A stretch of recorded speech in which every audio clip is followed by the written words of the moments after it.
शुक्रवार को राज्यसभा की 16 सीटों पर हुए चुनाव के परिणाम घोषित कर दिए गए हैं।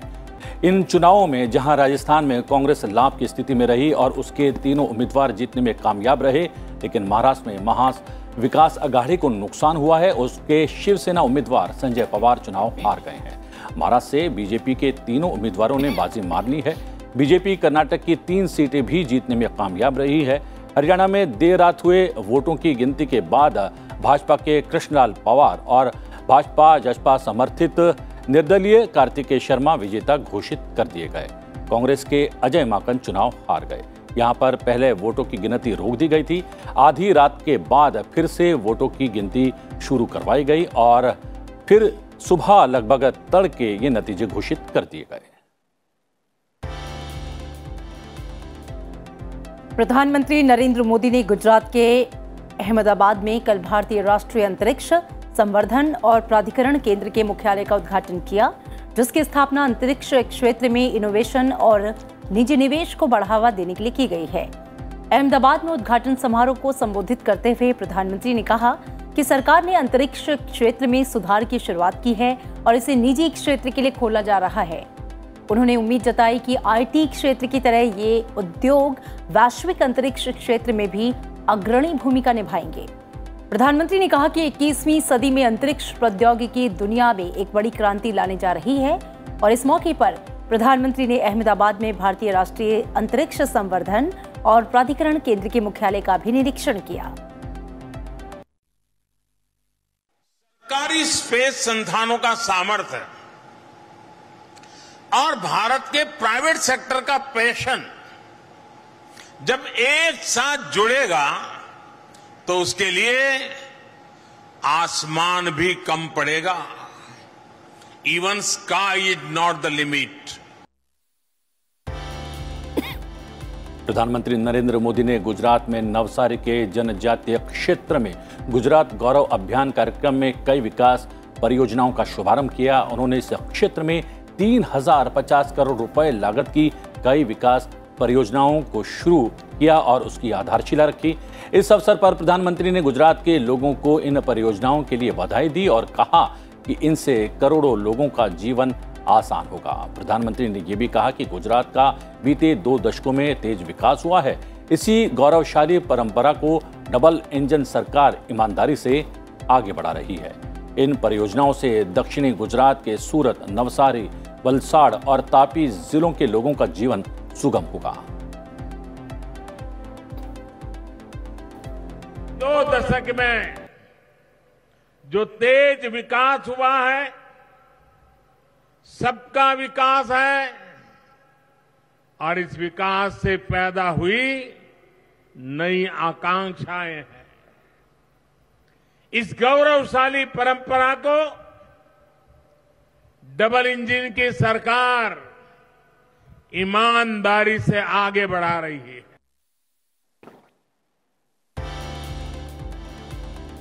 हिमाचल प्रदेश केंद्रीय विश्वविद्यालय के 6ठे दीक्षांत समारोह में अपने संबोधन में राष्ट्रपति ने राष्ट्रीय शिक्षा नीति में स्थानीय भाषाओं के संरक्षण पर जोर दिया। उन्होंने कहा कि छात्रों को हमेशा याद रखना चाहिए कि उन्होंने अब तक जो हासिल किया उसमें समाज ने किसी न किसी रूप में योगदान किया है।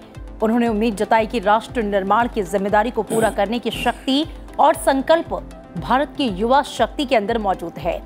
भारत को प्रगति के नए सोपान तय करने हैं।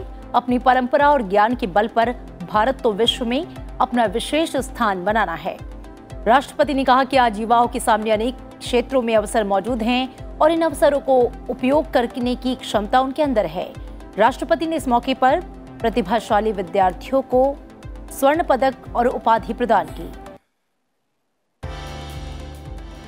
नेशनल हेराल्ड मामले में मनी लॉन्ड्रिंग के आरोपों की जांच कर रहे प्रवर्तन निदेशालय ने कांग्रेस के नेता सोनिया गांधी के लिए दोबारा समन जारी किया है। ईडी ने उन्हें अब 23 जून को पूछताछ के लिए बुलाया है।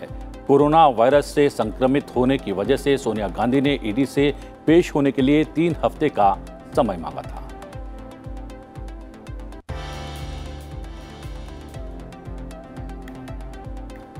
सरकार ने भ्रामक विज्ञापनों को रोकने के लिए नए दिशा निर्देश जारी किए हैं, जिसमें बच्चों को लक्षित करने और उपभोक्ताओं को लुभाने के लिए मुफ्त दावे करने वाले विज्ञापन शामिल हैं। दिशा निर्देशों में यह भी कहा गया है कि विज्ञापन जारी करने से पहले उचित सावधानी बरती जानी चाहिए। उपभोक्ता मामलों के मंत्रालय द्वारा अधिसूचित नए दिशा निर्देशों में सरोगेट विज्ञापनों पर रोक लगाई गई है और विज्ञापन दिखाते समय किसी उद्घोषणा में अधिक पारदर्शिता लाने की बात कही गई है। दिशा निर्देश तत्काल प्रभाव से लागू हो गए। ये दिशा निर्देश प्रिंट, टेलीविजन और ऑनलाइन जैसे सभी मंचों पर प्रकाशित विज्ञापनों पर लागू होंगे। नए दिशा निर्देशों का उल्लंघन करने पर केंद्रीय उपभोक्ता संरक्षण अधिनियम के प्रावधानों के अनुसार कार्रवाई की जाएगी। रक्षा मंत्री राजनाथ सिंह ने वियतनाम के प्रशिक्षण संस्थानों का दौरा किया। उन्होंने स्कूल में एक भाषा और सूचना प्रौद्योगिकी प्रयोगशाला की स्थापना के लिए भारत की ओर से $10 लाख का उपहार दिया। ये प्रयोगशाला वियतनाम के वायु रक्षा और वायु सेना कर्मियों की भाषा और सूचना प्रौद्योगिकी कौशल बढ़ाने में महत्वपूर्ण योगदान देगी। सुप्रीम कोर्ट ने नीट पीजी 2021 में 1456 सीट को भरने के लिए विशेष काउंसलिंग कराने का अनुरोध करने वाली याचिकाओं को खारिज कर दिया है। अखिल भारतीय कोटा के लिए स्टे राउंड काउंसलिंग के बाद ये सीटें रह गई थीं। पीठ ने कहा कि चिकित्सा शिक्षा की गुणवत्ता से समझौता नहीं किया जा सकता क्योंकि इससे जन स्वास्थ्य पर असर पड़ेगा। शुक्रवार को जुम्मे की नमाज के बाद देश के अलग अलग राज्यों में हिंसक विरोध प्रदर्शन हुए। दिल्ली से लेकर हैदराबाद, यूपी से लेकर पश्चिम बंगाल और पंजाब तक जमकर हंगामा हुआ। यूपी के प्रयागराज, झारखंड के रांची, बंगाल के हावड़ा और कोलकाता में प्रदर्शनकारियों ने पुलिस को निशाना बनाया। बिजली और खनन के क्षेत्र के बेहतर प्रदर्शन से देश में अप्रैल 2022 के दौरान औद्योगिक उत्पादन में 7.1% की वृद्धि हुई है। राष्ट्रीय सांख्यिकी कार्यालय के अनुसार शुक्रवार को जारी आंकड़ों के हिसाब से चालू वित्त वर्ष के पहले महीने में विनिर्माण क्षेत्र में 6.3% की वृद्धि दर्ज की गई। कोलकाता में फुटबॉल एशियन कप क्वालिफायर के अपने दूसरे मैच में भारत का सामना आज अफगानिस्तान से होगा। भारत ने अपने पहले मैच में कंबोडिया को 2-0 से हराया था। और अब राज्यों से जुड़ी हुई खबरें। केंद्रीय गृह मंत्री अमित शाह ने शुक्रवार को देश के इतिहासकारों से अतीत के गौरव को पुनर्जीवित करने की अपील की। पुस्तक विमोचन के अवसर पर गृह मंत्री ने कहा कि इतिहास की नई किताबों के माध्यम से तथ्यों को सामने लाने का प्रयास झूठ फैलाने वालों की तुलना में ज्यादा बड़ा और तेज होना चाहिए ताकि ये प्रभावी हो सके। अमित शाह ने कहा कि इतिहास सरकारों द्वारा रचा नहीं जा सकता बल्कि ये सच्ची घटनाओं पर रचा जाता है। उन्होंने समाज से इतिहास को उसके वास्तविक रूप में पेश करने की पहल करने का आग्रह किया।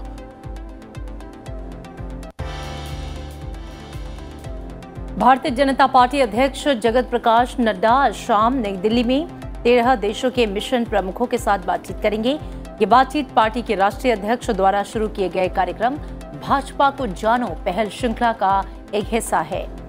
ये श्रृंखला का चौथा आयोजन है। भाजपा अध्यक्ष अब तक 34 मिशन प्रमुखों से बात कर चुके हैं और इस कार्यक्रम के दौरान श्री नड्डा राष्ट्र निर्माण में भाजपा के इतिहास, संघर्षों, सफलताओं, विचारधारा और योगदान के बारे में विस्तार से बताएंगे। जम्मू कश्मीर के कुलगाम में सुरक्षा बलों और आतंकवादियों के बीच मुठभेड़ चल रही है। ये मुठभेड़ कुलगाम के खांडीपोरा इलाके में शुरू हुई। सुरक्षा बलों ने पूरे इलाके को घेर लिया है। यातायात के सभी रास्ते बंद कर दिए गए हैं। पुलिस ने कहा है कि आतंकवादियों की सूचना मिलने के बाद पूरे इलाके में अभियान चलाया जा रहा है। दिल्ली पुलिस ने पैगंबर मोहम्मद के खिलाफ कथित रूप से विवादास्पद टिप्पणी करने वाले निलंबित भारतीय जनता पार्टी के नेताओं के विरोध में प्रदर्शन के दौरान दंगा समेत विभिन्न आरोपों के तहत AIMIM पार्टी के 30 कार्यकर्ताओं को गिरफ्तार किया है। भारतीय सेना प्रमुख जनरल मनोज पांडे हिमाचल प्रदेश और उत्तराखंड राज्यों में वास्तविक नियंत्रण रेखा के साथ अग्रिम क्षेत्रों के 3 दिवसीय दौरे पर हैं। वो इन राज्यों में LAC पर सुरक्षा के हालात का जायजा लेने पहुंचे हैं। सेना प्रमुख का पदभार संभालने के बाद ये इस सेक्टर में उनका पहला दौरा है। आम आदमी पार्टी के संयोजक अरविंद केजरीवाल और पंजाब के मुख्यमंत्री भगवंत सिंह मान आज हिमाचल के दौरे पर हैं। वे आज शिक्षकों और अभ्यर्थियों के अभिभावकों के साथ संवाद करेंगे। पार्टी हिमाचल में शिक्षा, स्वास्थ्य सेवाओं, युवाओं के लिए रोजगार पर भी काम करेगी।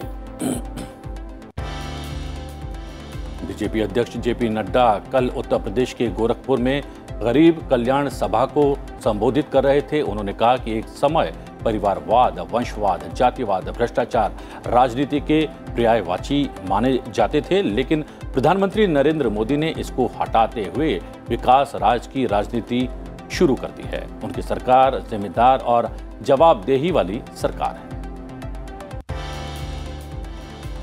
पश्चिम बंगाल विधानसभा का अधिवेशन शुरू हो गया है। सत्र में 25 विधेयक पेश किए जाने की संभावना है, जिनमें राज्यपाल को राज्य में सभी सरकारी विश्वविद्यालयों के कुलपति को पद से हटाए जाने, निजी विश्वविद्यालयों के विजिटर्स को हटाने और उनके स्थान पर मुख्यमंत्री और राज्य के शिक्षा मंत्री को कुलपति बनाने संबंधी विधेयक शामिल है। त्रिपुरा में विधानसभा की 4 सीटों पर होने वाले उपचुनाव के लिए प्रदेश के मुख्यमंत्री माणिक साहा समेत 22 उम्मीदवार मैदान में हैं। प्रदेश के 4 विधानसभा क्षेत्र में 23 जून को उपचुनाव होना है। इनमें अगरतला टाउन, बारदोवाली, सूरमा और जुबराजनगर शामिल है। मुख्यमंत्री अरविंद केजरीवाल ने कहा है कि दिल्ली सरकार की वृक्ष प्रत्यारोपण नीति ने शहर में बड़ी संख्या में परियोजनाएं जारी होने के बावजूद राजधानी के एक हरित क्षेत्र को कम नहीं होने दिया और दिल्ली का हरित क्षेत्र बढ़कर 23.06% हो गया। मुख्यमंत्री ने मयूर विहार में लगाए गए पेड़ों का निरीक्षण करने के बाद ये बात कही। महाराष्ट्र सरकार ने जिला परिषद के स्कूलों के शिक्षकों की स्थानांतरण प्रक्रिया में पारदर्शिता सुनिश्चित करने के लिए एक ऑनलाइन प्रणाली की शुरुआत की है। स्थानांतरण के लिए योग्य हर शिक्षक को अपनी प्राथमिकता के 30 स्कूलों के नामों की एक सूची देनी होगी। दिल्ली में पिछले 24 घंटे के दौरान कोरोना संक्रमण के 655 नए मरीजों का पता चला है। इन्हें मिलाकर राष्ट्रीय राजधानी में संक्रमितों की जो कुल संख्या है वो बढ़कर 19,11,208 हो गई है। दिल्ली सरकार के अनुसार कोरोना वायरस से अब तक 18,83,042 रोगी स्वस्थ हो चुके हैं। पिछले 24 घंटे में 419 रोगी स्वस्थ हुए, जबकि कोरोना संक्रमण से 2 व्यक्तियों की मृत्यु हो गई। फिलहाल राजधानी में 2008 व्यक्ति कोरोना से संक्रमित हैं, तो वहीं दिल्ली में पिछले 24 घंटे में 24,300 लोगों को कोविड रोधी टीके लगाए गए। मौसम विभाग के अनुसार आज दिल्ली में आंशिक तौर पर बादल छाए रहेंगे, लेकिन गर्मी से फिलहाल लोगों की परेशानी कम नहीं होगी। अधिकतम तापमान 43 और न्यूनतम तापमान 30 डिग्री के आसपास रहेगा। वहीं अगले 6 दिन तक अधिकतम तापमान 41 से 43 डिग्री के बीच बना रहेगा, तो न्यूनतम तापमान भी 30 से 31 डिग्री ही रहेगा। शुक्रवार को राजधानी का अधिकतम तापमान 43.5 डिग्री रहा। ये सामान्य से 4 डिग्री ज्यादा है। वहीं न्यूनतम तापमान भी 29.8 डिग्री रहा। ये सामान्य से 2 डिग्री अधिक रहा।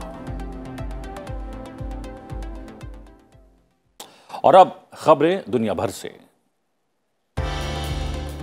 संयुक्त राष्ट्र ने कहा कि भारत गेहूं निर्यात पर पाबंदी के बाद भी 2022-23 में लगभग 70 लाख टन गेहूं निर्यात करेगा। संयुक्त राष्ट्र की खाद्य एजेंसी खाद्य और कृषि संगठन FAO ने कहा कि गेहूं का यह निर्यात बीते 5 साल में भारत के औसत निर्यात से कहीं ज्यादा होगा। खाद्य एजेंसी ने यह भी कहा कि गेहूं की अंतर्राष्ट्रीय स्तर पर कीमतें 2008 के बाद अब इतनी बड़ी हैं, जिनका कारण है कुछ प्रमुख निर्यातक देशों में उपज की कमी और वैश्विक उपलब्धता में भी खासी गिरावट। अंतर्राष्ट्रीय मुद्रा कोष ने कहा है कि यूक्रेन में युद्ध शुरू होने के बाद से लगभग 30 देशों ने खाद्यान्न और ईंधन सहित अन्य जरूरी वस्तुओं के निर्यात में कटौती की है, जिसे लेकर वो चिंतित है। IMF ने हाल ही में गेहूं के निर्यात पर मूल रूप से घोषित प्रतिबंध में ढील देने और कुछ माल को भेजने की अनुमति देने के भारत सरकार के फैसले का स्वागत किया। IMF के प्रवक्ता गेरी राइस ने कहा कि हम खाद्य वस्तुओं, ईंधन और उर्वरकों के निर्यात पर प्रतिबंध लगाने जैसे कदमों से बहुत चिंतित हैं। जो वैश्विक स्तर पर मूल्य वृद्धि और बाजार में अस्थिरता का कारण बन सकते हैं। इसलिए ये मुद्दा भारत से कहीं आगे है। संयुक्त राष्ट्र महासचिव एंटोनियो गुटेरेस ने शुक्रवार को वरिष्ठ भारतीय राजनयिक अमनदीप सिंह गिल को प्रौद्योगिकी के लिए अपना दूत नियुक्त किया है। संयुक्त राष्ट्र के महानिदेशक ने कहा कि अमनदीप डिजिटल प्रौद्योगिकी पर एक विचारशील व्यक्ति हैं। गुटेरेस ने नवनियुक्त तकनीकी राजदूत की सराहना करते हुए कहा कि उनके पास डिजिटल प्रौद्योगिकी की गहन ज्ञान और उपलब्धता है। इसके अलावा वो डिजिटल टेक्नोलॉजी की ठोस समझ भी रखते हैं। कोलकाता और बांग्लादेश की राजधानी ढाका के बीच बस सेवा फिर से शुरू हो गई है। ये बस अखौरा, अगरतला और बेनापोल हरिदासपुर एकीकृत चेक पोस्ट से होकर गुजरेगी। इस बस सेवा के शुरू होने से पर्यटन को बढ़ावा मिलेगा और दोनों देशों के बीच लोगों के बीच संपर्क मजबूत होगा। यूरोपीय सेंट्रल बैंक ने कहा है कि वो अगले महीने 11 से अधिक वर्षों में पहली बार ब्याज दरें बढ़ाने पर विचार कर रहा है। ईसीबी अध्यक्ष क्रिस्टीन लेगार्ड ने कहा कि वो जुलाई में 0.25% अंक की बढ़ोतरी कर सकते हैं। बैंक 1 जुलाई को अपने बॉन्ड खरीद प्रोत्साहन कार्यक्रम को समाप्त करने के बारे में भी विचार कर रहा है। पाकिस्तान ने अपना रक्षा बजट पिछले वर्ष के मुकाबले 11% से अधिक बढ़ाकर 1,523 अरब रुपए कर लिया है। पाकिस्तान के वित्त मंत्री मिफ्ताह इस्माइल ने शुक्रवार को वित्त वर्ष 2022-23 के लिए संसद में 9,502 अरब रुपए का वार्षिक बजट पेश किया। इसमें रक्षा क्षेत्र के लिए 1,523 अरब रुपए आवंटित किए गए।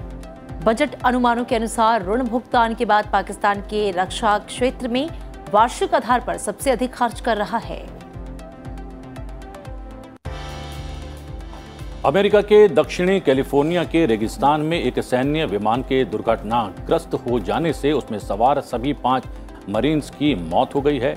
MV-22B ऑस्प्रे विमान ने 5 मरीन के साथ ग्लेविन्स के पास इंपीरियल काउंटी के एक क्षेत्र में उड़ान भरी थी।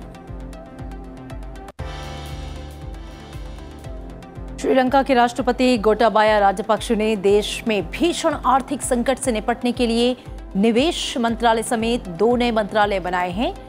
नवगठित प्रौद्योगिकी और निवेश संवर्धन मंत्रालय श्रीलंका में आर्थिक क्षमता को बढ़ावा देते हुए प्रत्यक्ष विदेशी निवेश और निजी क्षेत्र के निवेश को बढ़ावा देगा।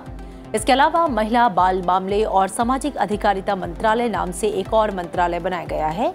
इस मंत्रालय के तहत 15 संस्थान शामिल हैं, जिसमें राष्ट्रीय बाल संरक्षण प्राधिकरण और समृद्धि विकास विभाग शामिल है। अमेरिका ने अंतर्राष्ट्रीय यात्रियों के लिए कोरोना संबंधी एक महत्वपूर्ण नियम में बदलाव किया है। इसके तहत बोर्डिंग से एक दिन पहले कोरोना टेस्ट कराने की अनिवार्यता अब समाप्त कर दी गई है। बाइडेन प्रशासन ने इस टेस्ट को पिछले साल अनिवार्य बनाया था। इस फैसले के बाद अमेरिका ने यूरोप, चीन, ब्राजील, दक्षिण अफ्रीका, भारत और ईरान समेत कई देशों पर लगे यात्रा प्रतिबंध भी हटा लिए हैं। इसके बदले में नियम बनाया गया था कि अमेरिका की यात्रा कर रहे अन्य देशों के वयस्क पूरी तरह से वैक्सीनेटेड होने चाहिए। इसके बाद यह नियम बनाया गया था कि पूरी तरह से वैक्सीनेटेड व्यक्ति यात्रा से 3 दिन पहले का नेगेटिव टेस्ट का प्रूफ जमा करवाएगा। वहीं नॉन वैक्सीनेटेड लोगों से यह टेस्ट यात्रा के 1 दिन पहले मांगा गया था। जापान ने विदेशी पर्यटकों के लिए प्रतिबंधों में ढील दी है और वीजा आवेदन स्वीकार करना शुरू कर दिया है। ये सुविधा केवल उन यात्रियों को दी जा रही है जो निर्देशित पैकेज यात्रा पर हैं और मास्क लगाने और कोविड से बचाव के अन्य नियमों का पालन करने को तैयार हैं।